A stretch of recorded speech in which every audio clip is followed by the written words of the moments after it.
Bob Linden to Raw and Cooked Vegan.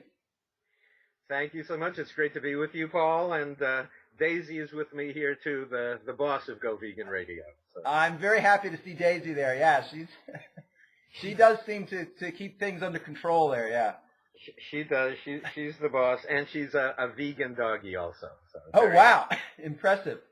So we'll talk a little bit about that too. But let me start, if you will, Bob, humor me, and tell us a little bit about how you were raised. Did your family have much awareness of food and nutrition, that sort of thing, when you were growing up?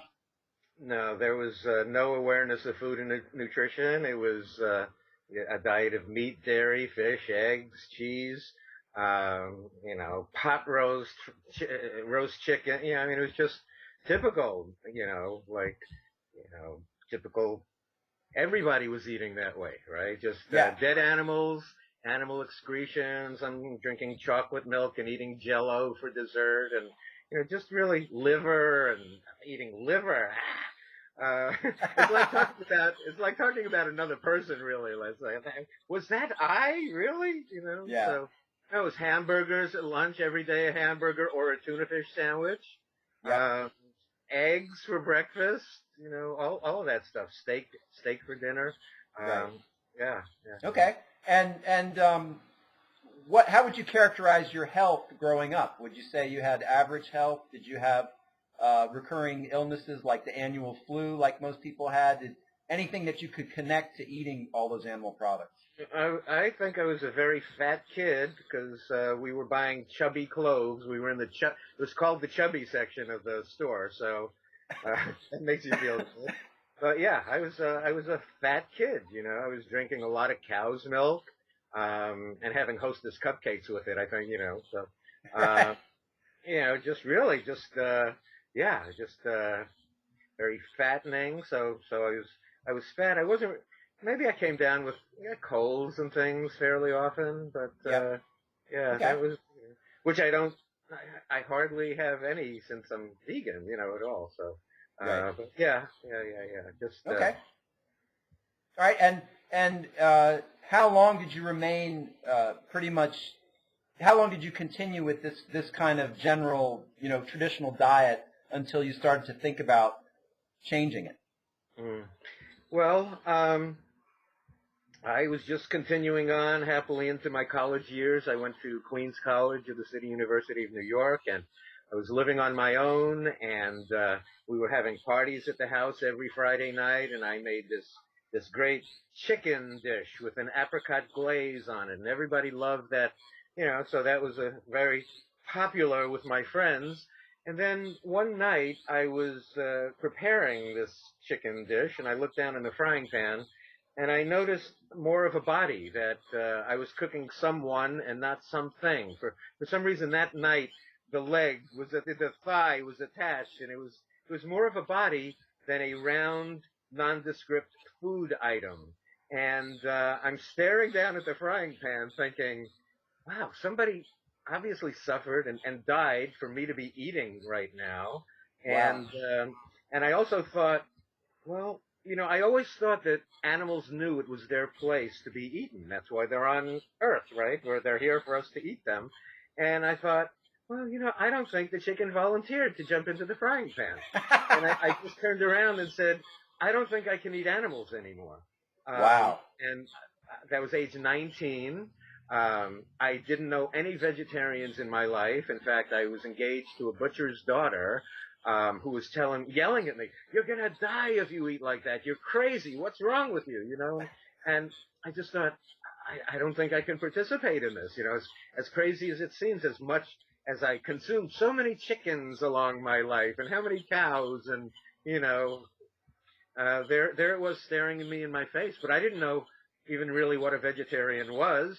I didn't really know what to eat, so I was advised, oh, you're a vegetarian. You drink milk, you continue to eat eggs. You can have a cottage cheese omelet. That's healthy. Put broccoli in it. And I went on my merry way. Who gets hurt, right? That's very interesting to me, Bob. It's almost like a spontaneous step up in consciousness. It just happened out of the blue. So you had no no knowledge whatsoever of vegetarianism or veganism prior to that. Nope, I was about to make the usual chicken dish on Friday night with the apricot glaze, and All right. I don't know if there would have been cutlets around nondescript food items. I don't know if I'd be vegan today, but it was seeing someone's body. It was someone's body, and it's like kind of grotesque when you think about eating someone's body. Yeah, totally. We as herbivores making right. those choices. Now tell us what happened. Everybody's going to be interested. What happened to the butcher's daughter as you made this transition? Well, yeah, they weren't too happy about that. Well, eventually my career in radio took over, and we were married and living in Los Angeles, and she was teaching in Beverly Hills. And if I were to have a career in radio, I needed to move around the country. So I moved up the coast and then to Santa Maria and then to Omaha, of all places. And she just didn't want to go to Omaha. So apparently I was more married to my career. I don't know if I'm sorry to say or happy to say, but that's kind of the way it went. But, previously related to family, though, my father died at age 47 of a sudden heart attack when I was 13 years old. Uh-huh. And all of his brothers and sisters, my aunts and uncles, all had heart disease. So we presumed it was in the family. It was in the genes. Just heart disease runs in the family. And we never really considered that it was our diet that ran in the family that killed us all, which I see now, in retrospect. Yeah, it's fascinating how much emphasis is placed on genes and how little that is actually relevant.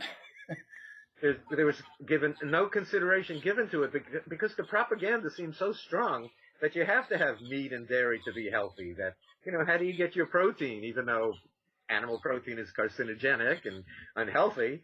Right. It's just a totally brainwashed world. If my mother knew what we know today, she would have had us be a vegan family. It was the ignorance was passed on generation to generation.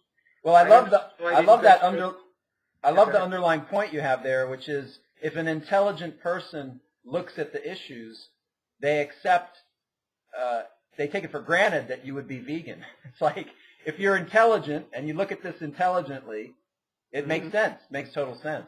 It makes all the sense in the world. There's no real argument against going vegan other than it tastes good, basically. That's the only, everything else, there's just no real excuse for it. That's true. So tell me, were you already studying and interested in radio prior to becoming vegetarian? Yes. In college, I was taking communications classes at Queens College, and I thought, well, either I'll try to play it safe and be an English teacher, or like risk everything and try to go into radio and have a career on air. I guess I loved radio since I was a little child, actually. We had in New York City, we had the WMCA Good Guys and WABC, and there was something magical about it that really attracted me. Yeah. And it was the music in general. And oddly enough, growing up, when I was probably 9, 10, 11 years old in New York, one of the WMCA Good Guys was someone named Jack Spector. And then years later, when I went back to New York City to change WPIX-FM into what became CD 101 or WQCD, there's Jack Spector working on air in the afternoon. So I was his boss, which is so amazing. Like my childhood hero, little kid listening to him, and suddenly he's working for me. So very interesting. And he was actually very happy with what I did with that radio station, which is something else that I'm in the process of doing, which is creating an internet music radio station, which was my background in radio, was in music radio. Well, cool. I want to get into that. Let me backtrack a little bit and ask you, as you had this revelation while cooking the chicken and you said, I'm going to become vegetarian, it sounds like you were lacto-ovo-vegetarian for a while. Was it at all difficult to stop eating meat, or was it like once you made that decision, it was permanent? Oh, it was a permanent decision.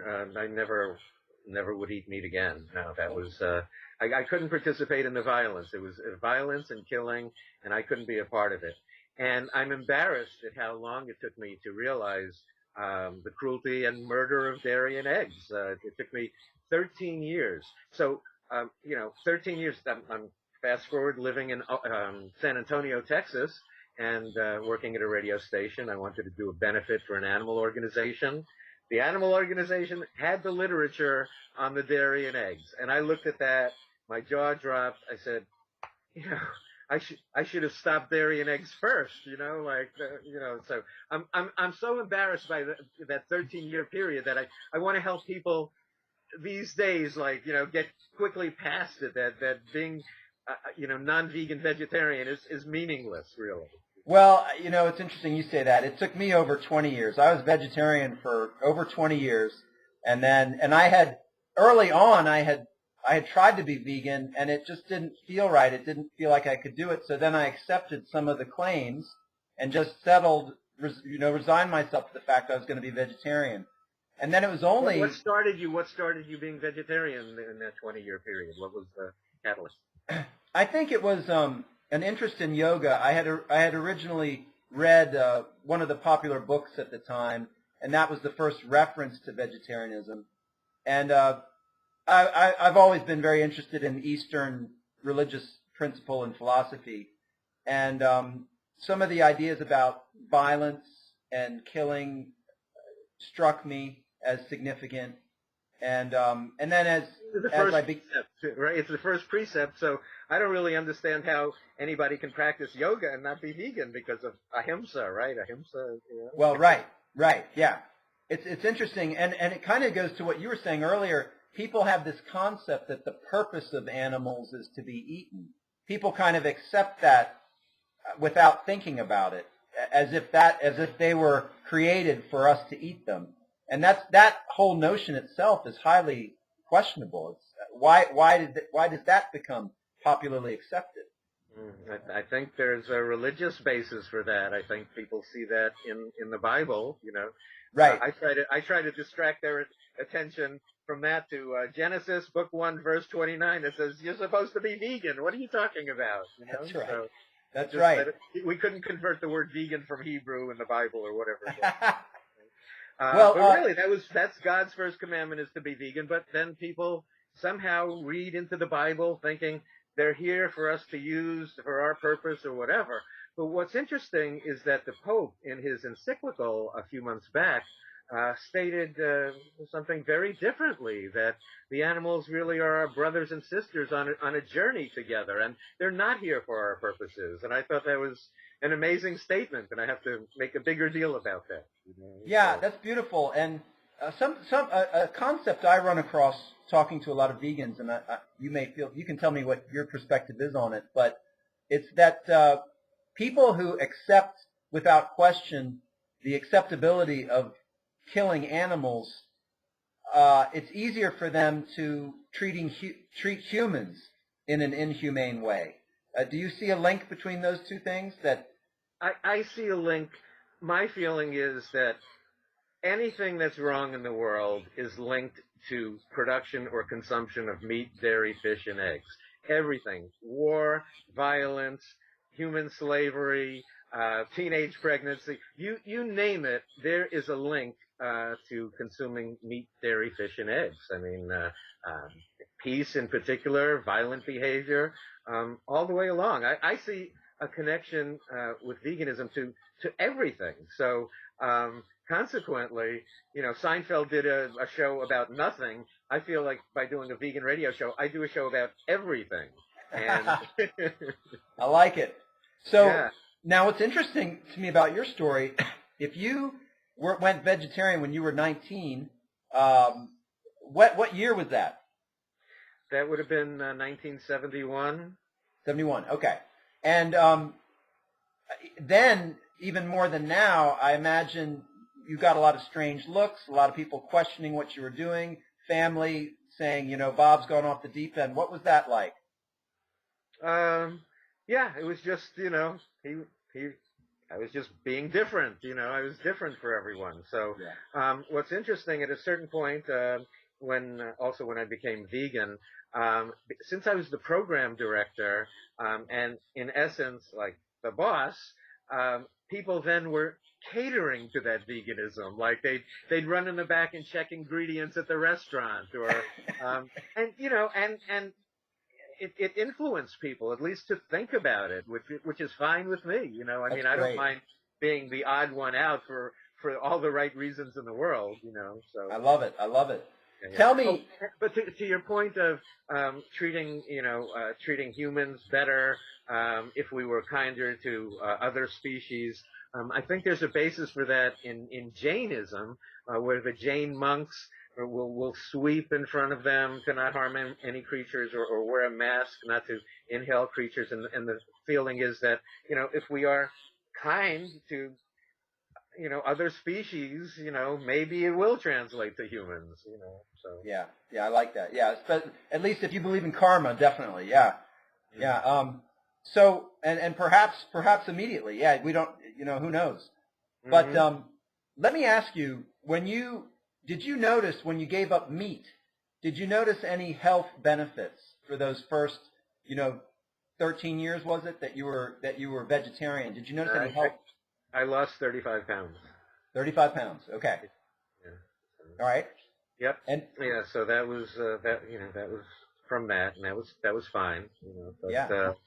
yeah. And then when you further eliminated eggs and dairy by going vegan, did you notice additional health benefits there? Um, I would have to say that now, surprisingly, I'm age 64, which amazes me. I feel like I'm 19, so I'm sure health benefits have been all along the way. I mean, I feel strong and healthy. I don't really get colds. I hardly ever get colds or anything really. Yeah, So. that's great.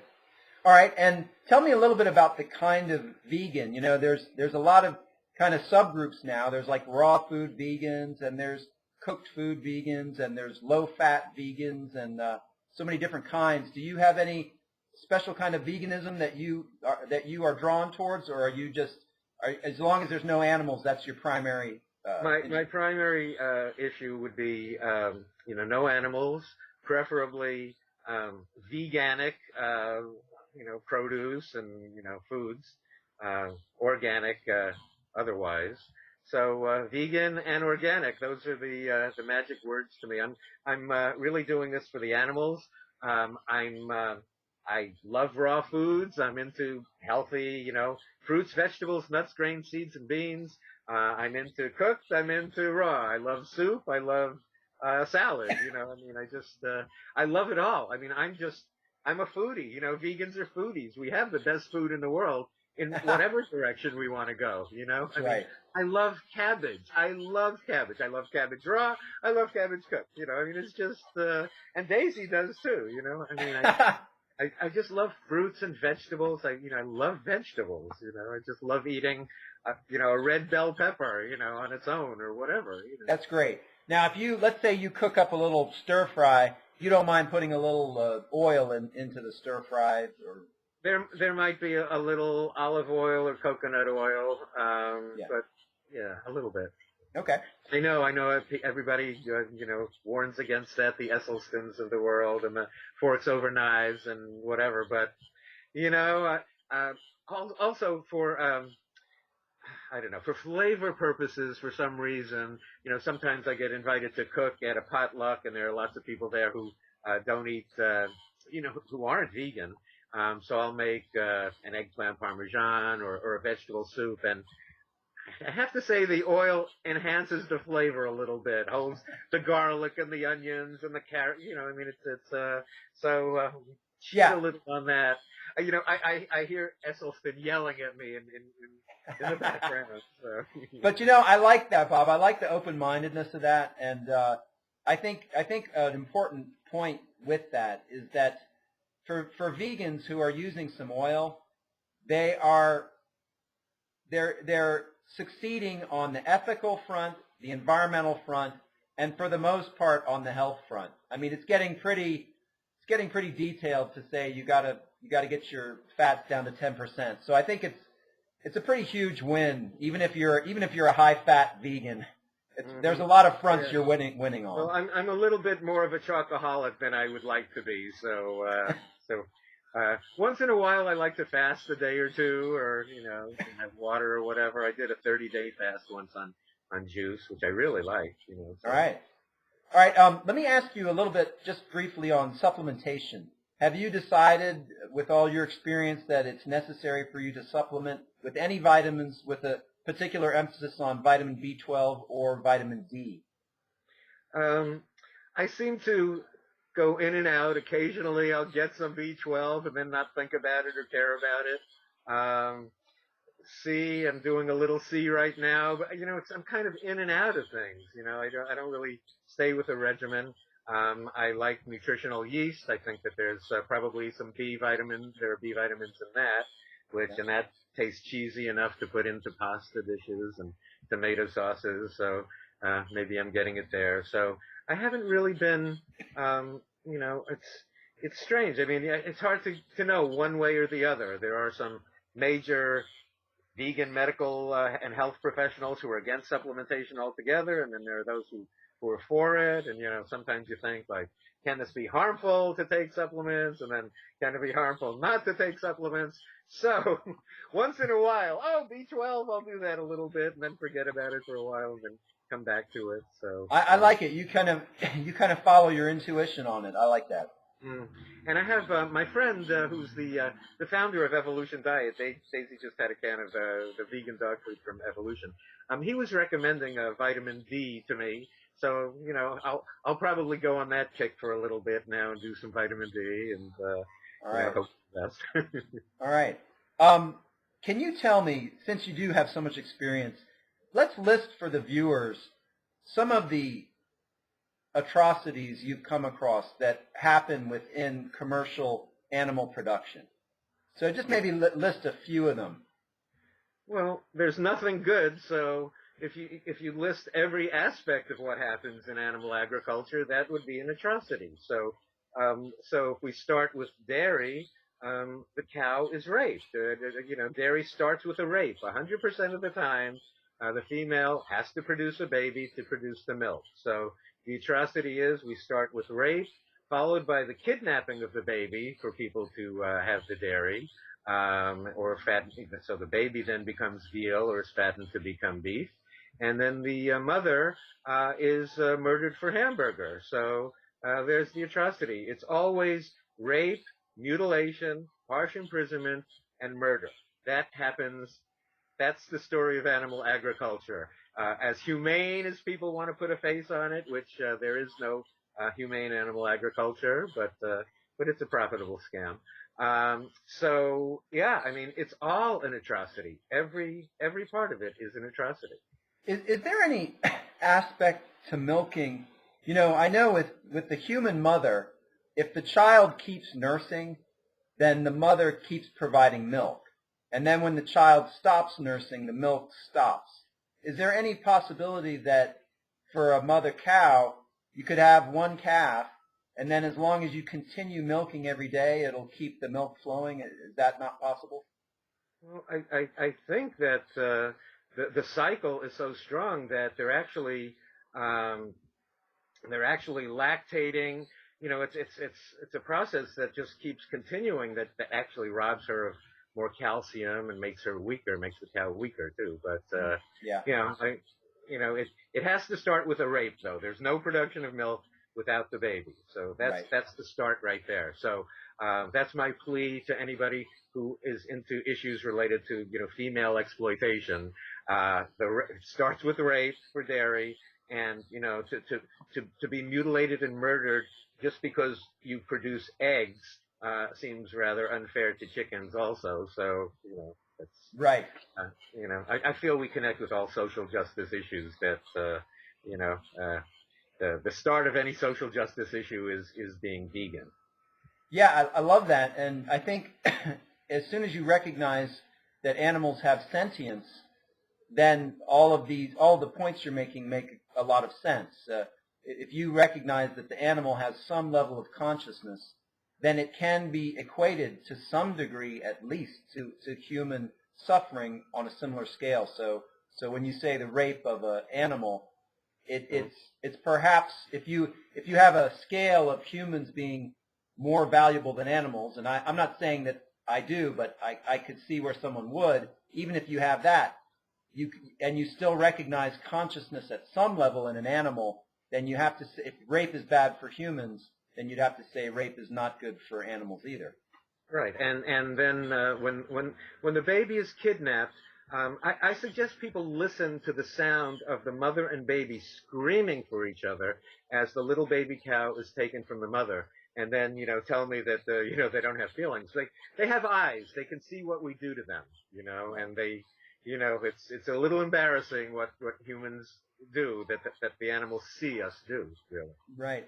And could you relate just quickly some of the things that do occur in the egg production, aspect of this? What are some of the things that they and do? even in what's touted as humane, this cage-free egg scam, which is so awful. Now, the animal rights movement has really been commandeered I feel, by the meat, dairy, fish, and egg industries, and suddenly we feel a victory is something called cage-free eggs. Oh, McDonald's is going to go to cage-free eggs in 10 years, and all of these different slashed food restaurants and supermarkets are going to cage-free eggs. Well, okay, even in the cage-free eggs, all the male chicks are ground alive at birth or suffocated, thrown in bags to suffocate, or thrown in grinders. All the males, 100% of the males, they're useless. They're not going to produce eggs. Then the females are debeaked. They're basically their faces cut off because they'd all get into fights and in the close quarters where they are. So they're debeaked. Their faces are mutilated. Sometimes they starve. They can't drink water as a result of that. There's harsh confinement no matter what. If it's cage free, then it could be an indoor shed with tens of thousands of birds crammed together who can't move around. And then all the female, in a cloud of ammonia, too. I mean, it's just, the burning of the eyes, just the most horrendous conditions imaginable. And then they're all killed, 100% killed. Nobody gets out alive in animal agriculture, humane or not, humane, organic, free range, grass-fed, all of that nonsense that's made, that's the myth to help us feel better about doing the wrong thing. Yeah, yeah. You're reminding me of a counter that's on Gary Yourofsky's page, which shows animals being killed per day, and it's astronomical. I mean, that counter whizzes by so quickly. It's pretty eye-opening. Well, 176 billion animals are farmed for food every year, and then add on everybody else who's murdered. We're getting into we're trillions. We're getting into Donald Trump money kind of numbers.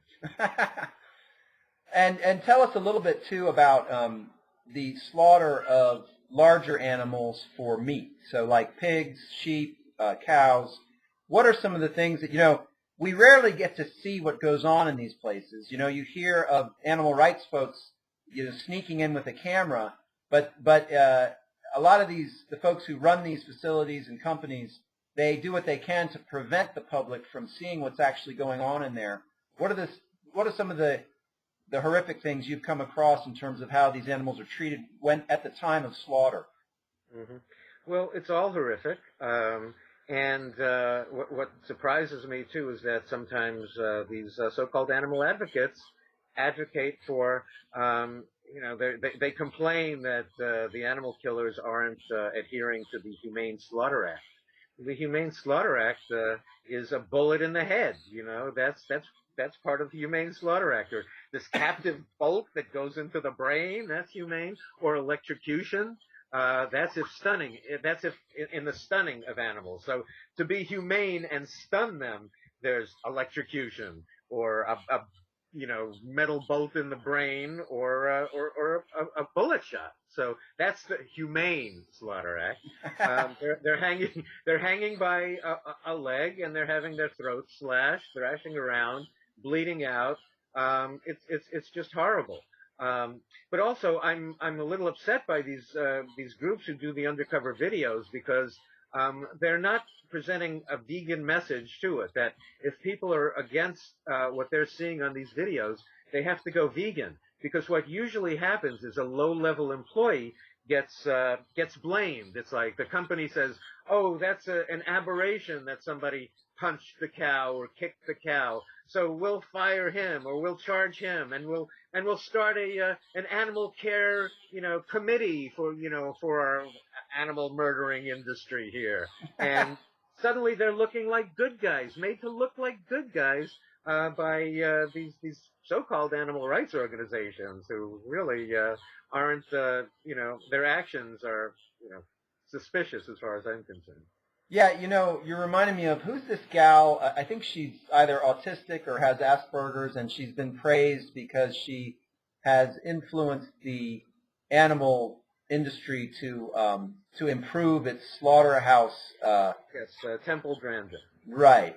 And Right. and I got mixed feelings about that. I mean, if that somewhat reduces the suffering for these animals, fine. And yet it's still under the context of slaughtering the animals. So, I Right. mean, Well, as she explains on the videos, and you can watch her take you through a tour of a turkey plant and take you through a tour of a cow killing plant.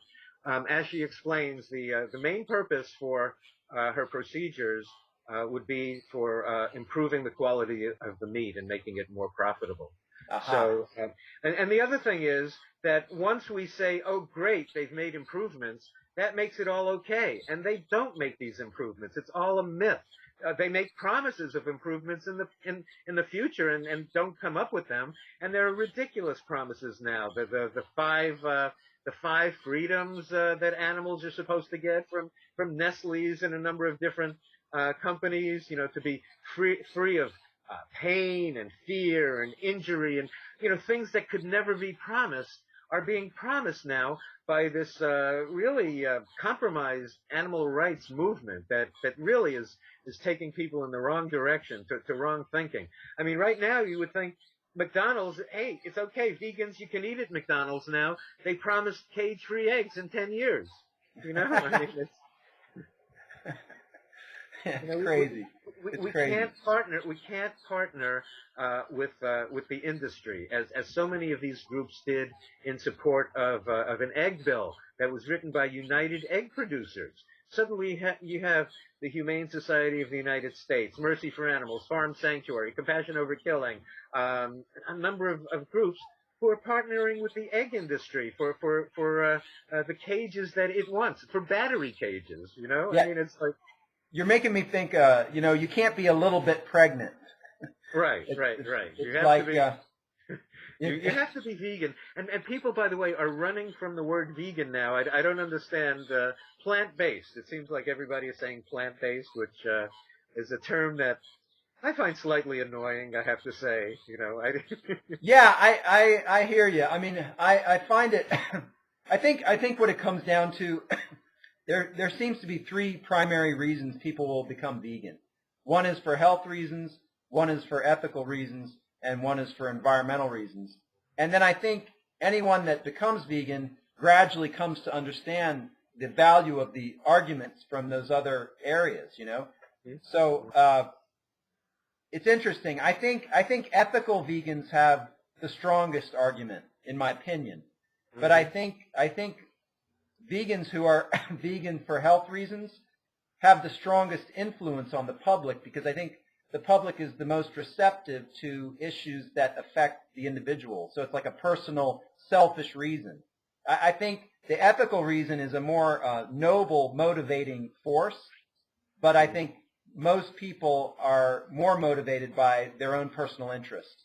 And I think that's why the health reason, or perhaps even the environmental reasons, can be as powerful as ethical for many people, Yeah. When I decided to do this, I was going to do it. I thought it might be detrimental to my health. I mean, but it was something I had to do, whether it would be, for my health or against my health. It was something and then I I lucked out and got the benefits of it actually being like the best thing I could have done, really. I don't Yeah. think I'd be alive today, really, if I hadn't gone vegan. I mean, just I would have been on the same path and saying, "Oh, it's in my genes, it's in my family," heart disease. So I didn't really expect to live past the age of 47. So it seems like a bonus now. Well, it's a great point. And as you characterized your previous family heart disease history, I think it's clear that you've surpassed them in health, Hmm. quite substantially. So, Right. Yeah, all right. and I agree that people who become interested for health reasons often become interested in the animal reasons and the environmental reasons. I'm there for whatever can help somebody go vegan and stay vegan. I'm there. Exactly, exactly. Now, what do you think of this? What do you think of someone who decides they can't go completely vegan, but they need to have salmon once a week? Would you say, how would you put that on a scale of things? I mean, of course, that's got to be infinitely better than somebody who's having meat at every meal. It's not vegan, but let's say it's pretty much vegan. What would be your assessment of that? Oh, just that I feel so bad for the salmon, Yeah. and that again, why is it if you're down to one meal a week, one salmon a week, then why not none? I mean, like, just why not remove yourself from, I mean, I would have to argue in favor of removing oneself from the cruelty and the killing altogether. The salmon is full of cholesterol and could be full of heavy metals, as most fish are. Now they just agreed to allow a genetically engineered salmon on the market, right? So Yeah. who knows what's happening with that? But yeah, I feel the same way about fish as if somebody said, I'd eat, a hamburger a week. And, people often say, oh, but I just have a little bit, but they don't just take a little bit off the animal. The whole animal has to die. The whole animal has to be slashed to bits. So, Yeah. Yeah. What would you say when you compare the commercial animal production industry of, say, the United States and perhaps Europe to other parts of the world where, technology is not as advanced as much, and say a family is using a cow for a lot of its resources? What How do you address that? I mean, for me, the primary change that needs to occur is kind of in third world eating habits. And if you're in a more classical culture where they don't have access to these things, they may not even have access to the grains or the fruits and vegetables that we do in our supermarkets. Do you think they're justified in using animals because it's all they have? well, I mean, I don't know. Right now, I believe that animal consumption is on the rise in so-called third world countries, and then we have somebody like Bill McKibben of 350.org, who's a meat-eating environmentalist, as if there could be one, and he says we really don't have the right to deprive people in third world countries of the enjoyment of eating meat. So. I just don't understand how one can use the resources to grow animals when those resources can go so much further with growing, fruits, vegetables, nuts, grains, seeds, beans, whatever would grow from the earth. But the main thing right now, I think, is to try to work the masses, a mass population shift to veganism, since we are being told that it is the number one the only way to address climate change by the top climate specialists in the world.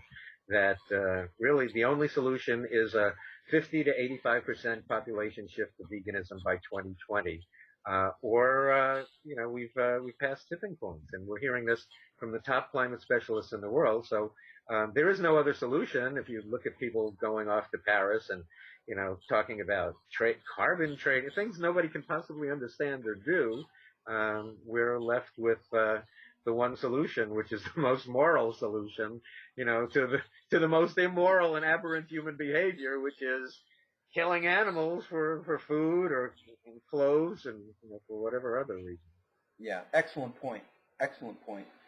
Um, Let me ask you a little bit about how you work with this knowledge when you're out in public. So obviously, your work, your Go Vegan Radio is totally raising awareness regarding these topics. What about when you get together with family, or let's say you go out with friends who don't know you're a vegan? Are you continually bringing up these issues? Do you feel it? I bring it up every opportunity I can, no matter where I am, on a supermarket line, at whatever, at the co-op, at the credit union. I'm looking for every reason to bring it up. I have Daisy. I'm holding her. Oh, Daisy's so cute. Oh, she's my little vegan dog. So so it's like that's all. It never gets boring to me because it's related to everything. So it's connected to everything. So today I was at the credit union, and the bank teller there says, "Hello, my vegan friend." That's her welcome to me whenever I come in there. And she says, "How art thou?" And I noticed today for the first time she's wearing a cross, a crucifix. So I said, "How art thou?" So does this mean that we're going to have a Bible study class here today? Can I direct you to Genesis, book 1, verse 29? Nice. And right there at the teller window, she went right to it and she read it, which was God's first commandment to be vegan. Not using the word vegan, but, telling us what we're supposed to eat. And she said, very interesting. I don't see it saying here like we're supposed to eat cows or pigs or milk or anything. I said, Yeah, that whole thing is fascinating. This whole Genesis line, and then much of the Bible thereafter, after the fall is Right. devoted to, explaining all the rules necessary to make eating dead animals acceptable. It's kind of glaring if you just read that Genesis line. Right in the beginning, it's like right there, the first commandment, it's like, and it kind I guess there should have been a parenthesis, like, if you don't eat this way, everything goes wrong. Everything. I mean, look, if animal agriculture is the number one cause of climate change, responsible for at least 51% of all greenhouse gas emissions, that means animal agriculture is putting us on the road to extinction. So that means, our eating meat, dairy, fish, and eggs is the worst thing we can possibly do. It uses up all of our resources. It causes war. It's just Yeah. everything that's wrong. Everything that's wrong. The disease in the world. The poverty. One line I read was that if we were to continue consumption as Americans do, if the whole world was to consume as Americans do, we would need 5 planet Earths to supply the necessary food. Mm-hmm. Right. And yet people, they run to Paris, they march, they scream, they chant, they run all over the place. We have to do something. Oh, we have to do something.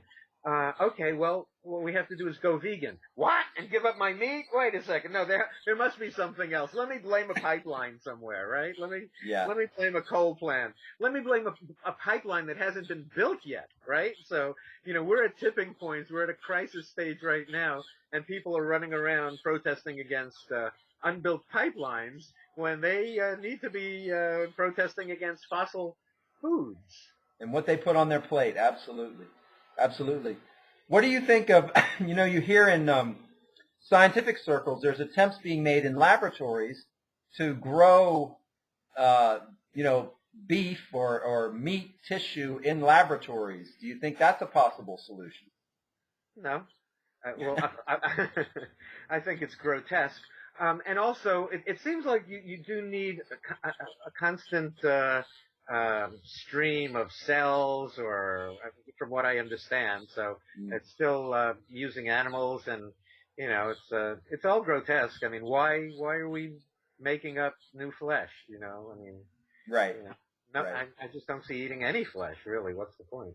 All right, now what happens? Let's say somebody invites you to a dinner, and maybe relatives, and meat is being served. Do you go ahead and attend? Do you avoid things like that? how do you handle that? I usually avoid. Okay. I do. I try to avoid, really. I'm just, yeah, for the most part. Okay. And you alluded to this a while back, which I wanted to ask you more about, the environmental damage caused by animal production. Mm-hmm. Some of the things you see are like these waste lagoons next to these livestock production facilities. The amount of chemicals that are drained into water systems, the amount of water usage is astronomical. It's just amazing. It's the most environmentally destructive force on the planet, animal agriculture. I mean, it's just it's beyond belief. Well, it's the number one cause of climate change, right? I mean, like Yeah. that should be enough right there. It's like, okay, the number one cause of climate change, responsible for at least 51% of all human-caused greenhouse gas emissions. It is the cause of deforestation, and everybody's against this. Everybody's against climate change. But where's the vegan message? Everybody's against deforestation.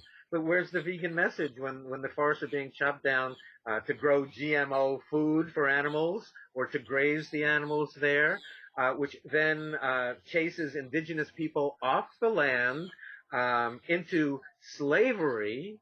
There's actual slavery this is 21st century slavery caused by animal agriculture. Poverty. People are chased to the cities. There are no jobs. There's unrest.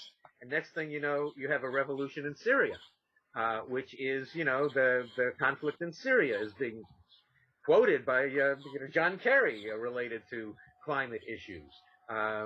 Violent war issues happening in Africa. All of these things are happening related to climate change. Climate change caused by animal agriculture, consuming meat, dairy, fish, and eggs. Everything that's wrong with the world is meat, dairy, fish, and eggs. So you have ISIS, ISIL, whatever you want to call it. Meat, dairy, fish, and eggs. That's it. Soil erosion, water usage. So I've seen everything quoted from it can take up to 8,500 gallons of water just to grow the grain to produce a pound of beef. Then I'm trying to work through some, I'm kind of metrically challenged, like kilometers and kilograms and things like that. And I'm trying to work through a study that I believe says that a vegan needs 10,000 gallons of water to grow his or her food in a year, and a so-called meat eater needs 320,000 gallons of water. So, 32 vegans can be fed to one meat eater when, and looking at a world of scarce resources, Yeah. and wars are fought over resources, oil, water, land, so if an acre of land can produce 20,000 pounds of potatoes or 150 or so pounds of so-called beef, what's it say? It said we're feeding the poor man's bread to the rich man's cow, So the cause of poverty and hunger around the world, the cause of disease and bankruptcy in this country with cancer and heart disease, all so much related to consumption of meat, dairy, fish, and eggs. I mean, what's good about it? There's nothing, I guess they get big profits for these industries that control the politicians, but really. Yeah. Excellent point. Excellent point. You're reminding me of something that, Dr. Goldhammer, Dr. McDougall say 80% of illness can be corrected through dietary change, which is essentially, getting animals and animal products out of the diet. Right. T. Colin Campbell on my radio program, I think the figure he used was 90%. May have been, let's say 80, just in case, 90, is an overestimate. But he said at least 80% of fatal degenerative disease is caused by animal protein and not much of it. So that, has stuck in my mind. That's incredible. Incredible. Tell us a little bit about your pal there. Is it Daisy? Daisy, yes, the sweetheart, the love of my life. All right. Tell us how you got into having Daisy lead a vegan lifestyle. Has she been doing that since she was a puppy? And what got you interested in that? Well, I've been around dogs who have been vegan quite frequently, and so in this situation here, I came up from Southern California to Northern California. There was a situation where an elderly woman had to be hospitalized for an extended period of time, and there was nobody to watch the 10 animals in the house. So Daisy, who was adopted from a shelter, decided that I was, her Acceptable. love, and and uh, and if Daisy's going to, lick me or kiss me or anything, she'd have to be vegan. So, Gotcha. right, right, Gotcha. Daisy, and she loves it. I mean, she loves, she likes evolution a lot, but on any given moment, she could go crazy over over raw cauliflower, cabbage. She loves yams and beans and tofu. She's just, she's happy if she's with me, and I'm happy if I'm with her. So my job is mainly to spoil her. Well, I love it. I love it. And I would guess that you have found in your research over the years that feeding a dog a vegan diet is perfectly fine for their health, and they perhaps thrive much better than when they're eating processed animal meat products. Right. Well, I mean, commercial so-called pet food is the worst of the worst. Scrapings off the slaughterhouse floor. The dogs and cats who've been what's it called? When they're boiled down for tallow and stuff. Rendered? Yeah, rendered. Right, right. Dogs and cats are rendered into into feed that goes into commercial so-called pet food. Yeah, and I don't know. We're making a decision for carnivores who, I mean, carnivorous animals would eat the stomach contents of other animals, perhaps. So why are we just giving them this, what would very often be unnatural? I mean, we give fish and cows to cats when really we probably should be giving them sparrow and butterfly sauce, but I don't think people could handle that, So, yeah, it's strange what people can seem to handle in terms of the death around them. We're so surrounded by death, I go into a supermarket and it's a horror show to me. I'm just like, a pizza place, it's just, I remember from ways back, probably over 20 years ago, there was a book I came across. A girl had written on how to have a vegan cat. And she had done some studies on this and found that there was, I think, one nutrient that a cat needed to get from meat. So she fed the taurine, or is it? Yes, that's it. Yeah. Right. So do you know some? Yeah, apparently, I mean, there are vegan sources of taurine out there. So okay. Yeah, and then I think a study was made of Iam's cat food, and the taurine level was way lower than it said on the label. And so, also I've organized this event called the World Vegan Summit and Expo, and there's actually one coming up in July. But if people go to the YouTube channel, Go Vegan Radio, and there are talks there from various people who lectured last year, including our Mighty May, who's a doctor of veterinary medicine, talking about vegan dogs and cats. All right, great. Now, tell us a little bit, Bob. Tell me if you have to go. I've had you for almost an hour now, so. I'm fine right now. I have no life, so. Well, I tell you, the work you're doing is inspiring. Can you tell us I like to procrastinate, so this is good. So this prevents me from getting to some of the things I have to get to. So. All right. But and my computer's messed up. Like technology, okay, I worry. Okay, will we get the Skype thing working right? But I'm at a point now where my A key is broken on the computer. So like everything I'm writing has typos where either the A is missing or there are 7 A's because it's like, oh no, now it did come through, So the A key, the 1 key, the caps lock, technology has always been. I can relate. I've got a couple of keys that are fighting me on this keyboard. Yeah, I know what you're talking about. There's probably some hummus and a potato chip underneath there somewhere. I don't know. Right. Well, what was the other topic I was gonna? Oh, I wanted to ask you about the radio. So you were 19. You're studying communications in school. You get out of college. You go into radio, and you end up in Omaha. Your girlfriend I didn't decides end up there, but okay, I was there, yeah, for you 3 years. were in Omaha briefly, but I gather that you were in. Was this in? Was there a particular kind of music that the radio stations you were working at were focusing on? Were you doing music news, all of it? What was your role in these radio stations? Well, the love of my life. Radio is the love of my life, and music. So I was on my college radio station in New York, WQMC. So I started there, and then I went to in Los Angeles. I was at the KISS Broadcasting Workshop, which is a radio station in Los Angeles that tutored us and then had us on air from midnight to 6. Part of my purpose was trying to lose my New York accent, so they worked with me there. They tried to extract R's from where they don't belong and put R's where they do belong. So they tried to help me. You want to be a broadcaster? Let's work on that accent a little bit. So hey, give me a few sentences in the old accent so we can just hear it. I saw Linden in the park yesterday. I like it. Something like that.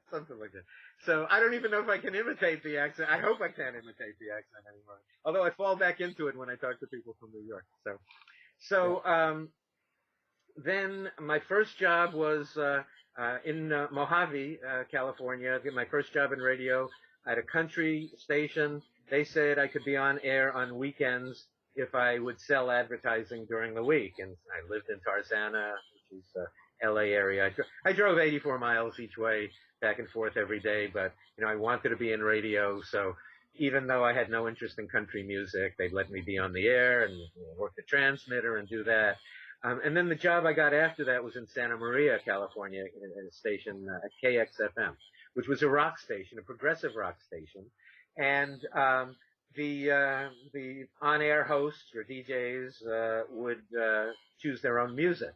And I got hired to do that because I played my own music through college. I mean, that was my interest, was presenting music that I really liked.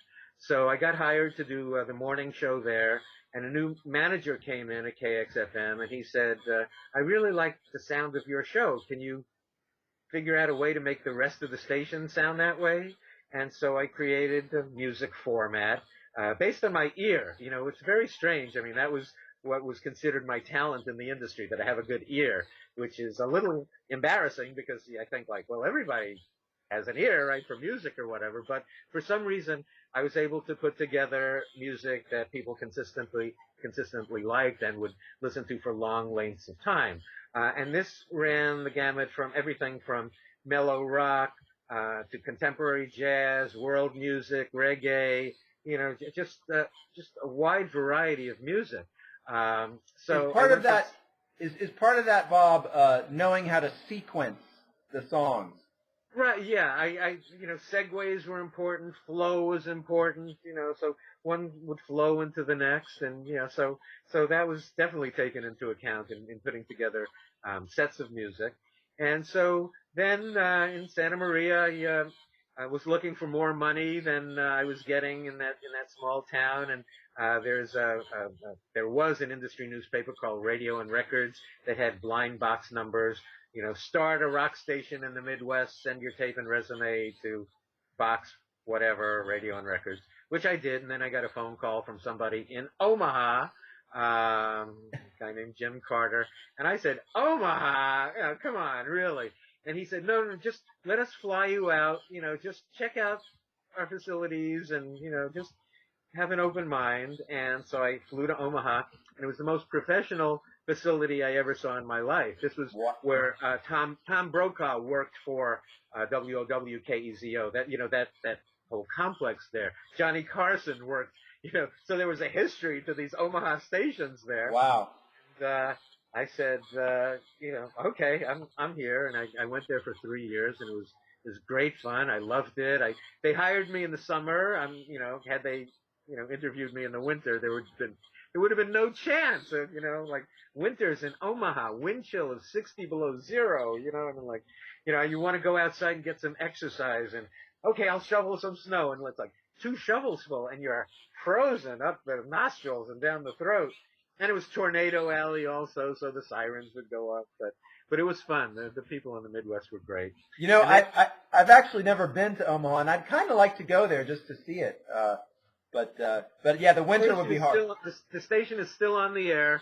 You know, it's totally different from when I was there, but it was Z92, KEZO. So there was that. And then, you know, the music, the radio gypsy life went all over the country, to Miami, to Atlanta, to Washington, D.C., to New York, Seattle, Las Vegas, San Diego, all just putting together different sounding music. I would normally go to the last place station in the ratings, people who were desperate, you know, who you know, desperate enough to give creative control to me. And then we usually would go like from worst to first, just because, you know, we would play some really good stuff. You know, we wouldn't. That's great. I wasn't really ruled by the charts. You know, if something were number one and I didn't feel, you know, it's right to play, I'm not going to play it. If a new album comes in and I like 12 songs on it, I'll play all 12 songs. You know, so That's great. That's great. and so Radio Bobby is coming soon. It's in the process right now. RadioBobby.com. Oh, now wait, hang on one second, Bob. I want to ask you about that, but bear with me.